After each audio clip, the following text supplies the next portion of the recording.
రాత్రి పగలు పనిచేసే కష్టపడేటటువంటి మనస్తత్వం కలిగినటువంటి వాళ్ళుగా భారతీయులకి మంచి పేరు. అందుకని ప్రపంచవ్యాప్తంగా 193 దేశాల్లో కూడా ఉద్యోగాలు చేసేవాళ్ళు మనవాళ్ళే. అదే సందర్భంలో శ్రమజీవులుగా మనకి మంచి గుర్తింపు ఉంది.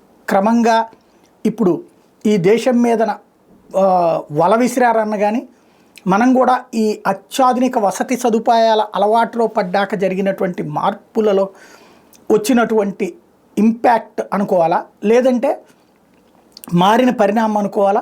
పని చేసేవాళ్ళు తగ్గిపోతున్నారు, కాలక్షేపం చేసేవాళ్ళు ఎక్కువ అవుతున్నారు, షరతులు పెట్టేవాళ్ళు ఎక్కువ అవుతున్నారు. ఇది మనం చెప్పట్ల, ఎల్ఎన్టీ సంస్థ చెప్తుంది. ఎల్ఎన్టీ సంస్థకు సంబంధించినటువంటి సుబ్రహ్మణ్యం ఎవరైతే 90 గంటల పాటు రివ్యూ చేసిన తర్వాత బయటపెట్టినటువంటి అంశం ఏంటంటే 4 లక్షల లేబరర్స్కి, అంటే for employing 4 lakh labourers we employ about 6 million. 4 లక్షల మంది కావాల్సిన చోట 6 లక్షల మంది పెట్టుకోవాల్సి వస్తుంది. ఎందుకు అంటే ఎవరికి వాళ్ళు పని చేయట్లేదు, వచ్చి పని చేయమంటే తగ్గిపోతుంది. చివరికి ఈ ఎంనరేగా లాంటి స్కీమ్స్ వచ్చేటప్పటికి ధైర్యం వచ్చింది వాళ్ళకి. అట్లాగే జన్ధన్ అకౌంట్లు ఇట్లాంటి వాటి వలన ఇప్పుడు లేబర్ అనేటటువంటి వాళ్ళు మాట వినటం లేదు అన్నటువంటిది ఆవేదన.